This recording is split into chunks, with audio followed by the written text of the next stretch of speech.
Mathieu Jalibert. Bah oui, j'étais obligé de faire un détour avec Mathieu. On a eu souvent le débat depuis cet automne. Faut-il donner plus de temps de jeu à Mathieu Jalibert sur ses entrées? Alors moi je vais te donner un avis, et un avis vraiment spécial en fin de vidéo, donc accroche-toi bien et reste connecté. C'est un avis totalement personnel et évidemment j'aurai raison. Mais avant on va présenter le profil de ce joueur Mathieu qui est vraiment ultra intéressant. Et si t'es abonné, je pense que c'est déjà le cas, c'est normal, il faut que tu actives la petite cloche pour pas rater la prochaine vidéo sur Astoy sera-t-il dans le groupe de la France, où je vais vous parler justement de Astoy et qu'est-ce qu'il va pouvoir apporter à l'équipe de France et ce qu'il ne pourra pas apporter. Allez hop, c'est parti.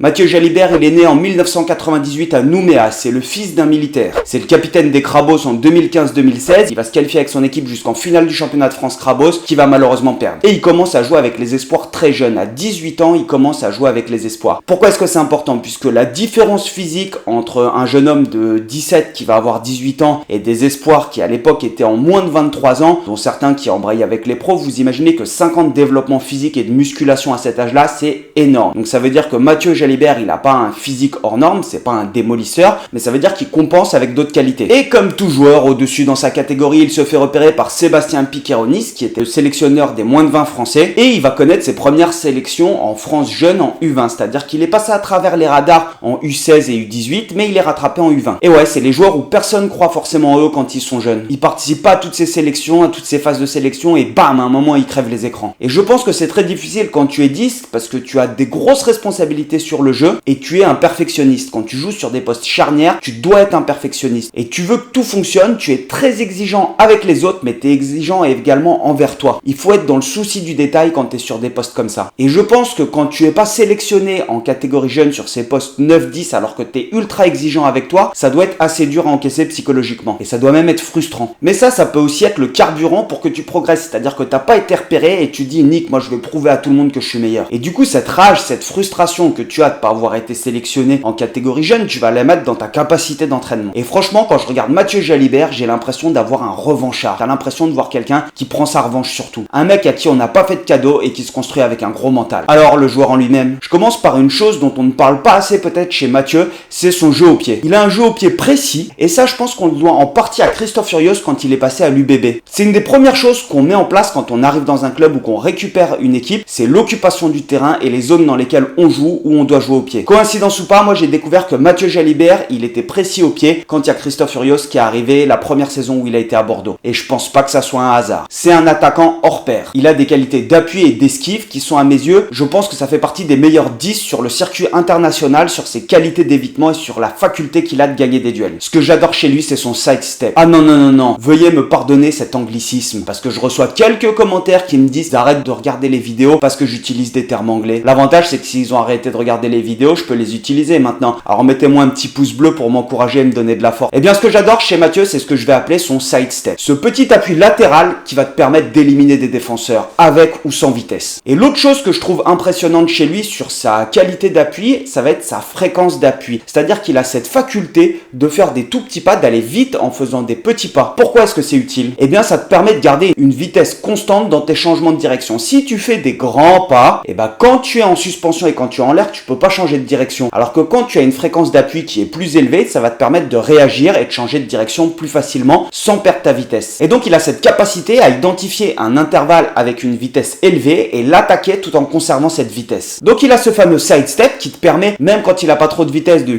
éviter les types ou de garder sa vitesse et par sa fréquence d'appui, changer son axe de course en gardant une vitesse élevée. Et on sent qu'il aime ça aller défier. Et je pense que c'est là où il a regagné le cœur des Français en équipe de France. Pendant un moment, il avait gagné sa place de titulaire dans le groupe France et il s'est retrouvé en concurrence avec Ntamak. Il faut pas oublier qu'il commence la série d'automne en 2021 en étant titulaire sur les 2 premiers matchs puisque Ntamak à ce moment-là était blessé et que quand Ntamak revient de blessure, même s'il n'avait pas pris de temps de jeu en club, il se retrouve titulaire face au Black. Et il te sort une prestation, il n'y a rien à dire sur la prestation de Ntamak face au Black. Et donc il a été renvoyé sur le banc. Derrière, il va embrayer des blessures pendant le tournoi Destination et donc il ne participe pas au Grand Chelem. Il va retrouver une place de titulaire sur cette fameuse tournée après après le Grand Chelem, quand on va au Japon, c'est une tournée qui a marqué personne. Et je pense que c'est à ce moment-là où il est passé numéro 2 dans la hiérarchie définitivement. Mais c'est un mec, je pense qu'il a l'habitude d'encaisser et surtout, il est au service du collectif. Et on le voit sur chacune de ses entrées pendant la tournée d'automne ou sur le tournoi Destination. Il a été tranchant. Un autre point qui va avec sa capacité à gagner des duels et effacer des défenseurs, c'est sa capacité de faire vivre le ballon après contact. C'est-à-dire que non seulement il est bon pour attaquer fort la ligne d'avantage et gagner ses duels,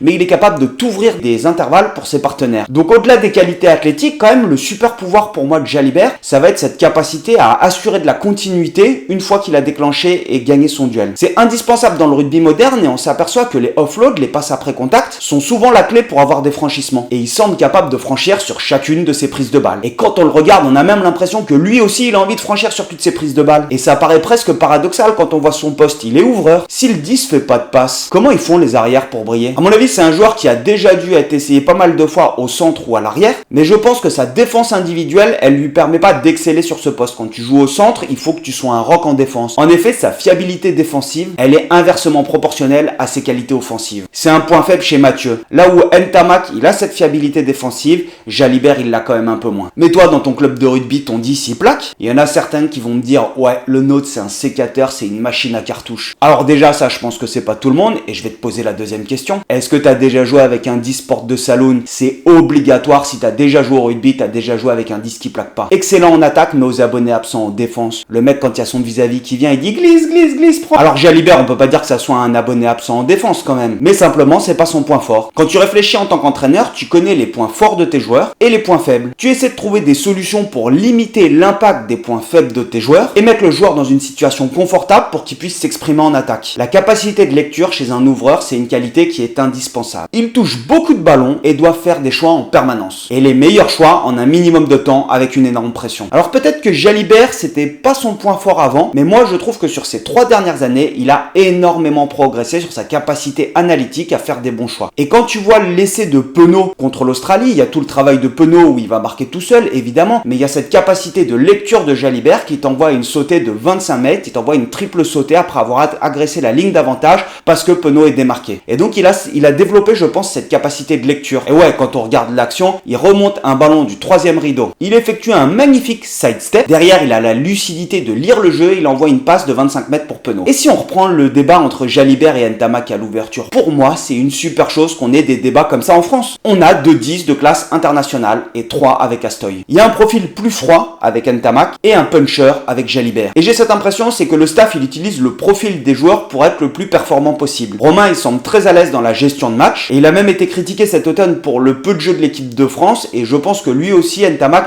il a eu cette frustration de pas envoyer trop de jeux, mais par contre, il respecte le projet, il respecte le système de jeu. Mathieu, on a l'impression que si le jeu est trop lent, il va t'allumer des mèches de partout. Il acceptera peut-être moins ce côté gestionnaire et gestion de tempo du match et lui, c'est vraiment un attaquant, c'est-à-dire que il joue pour attaquer. Et c'est très intéressant parce qu'il a cette faculté de trouver des solutions en attaque là où Ntamak ne les trouvera peut-être pas. Je sais pas si je suis clair, alors je vais le formuler autrement. Ntamak, il semble plus scolaire, plus clinique dans l'application d'un projet de jeu, du système de jeu. Très fort pour attaquer à la main. Il est capable de traiter les informations très vite, mais si tu veux en savoir plus, je t'invite à regarder la vidéo que j'ai faite sur Ntamak où je parle justement de ses qualités, de cette capacité analytique, de sa lecture et le profil du joueur. Jalibert, il semble plus enclin à sortir du cadre du projet de jeu pour trouver des solutions. Évidemment, le projet de jeu, c'est un cadre que tu établis. Les mauvais joueurs, ils le comprennent pas. Les bons joueurs, ils le comprennent et ils restent dans ce cadre. Et les très bons joueurs, en fait, connaissent le cadre et ils savent qu'il faut sortir du cadre. Si tout le monde fait la même chose tout le temps, il y aura pas d'incertitude et tu ne trouveras pas des solutions. Tu es obligé d'avoir un cadre pour avoir ton champ d'action, mais il faut être capable de sortir de ce cadre. Et on n'a que des très bons joueurs, mais Jalibert, pour moi, il a cette spontanéité supplémentaire que Romain n'aura pas forcément. Et c'est les trucs qui peuvent te faire vriller l'adversaire, parce que ce qu'il tente, il le réussit. Si tu as regardé la vidéo jusqu'ici, je t'encourage à mettre un petit pouce bleu, à t'abonner en mettant la petite cloche si c'est pas encore fait. C'est ultra important pour le développement de la chaîne. S'il y en a qui veulent tipser ou lâcher des pourboires, vous pouvez le faire. Vous pouvez aussi partager à vos potes et on se revoit bientôt. Allez, topette!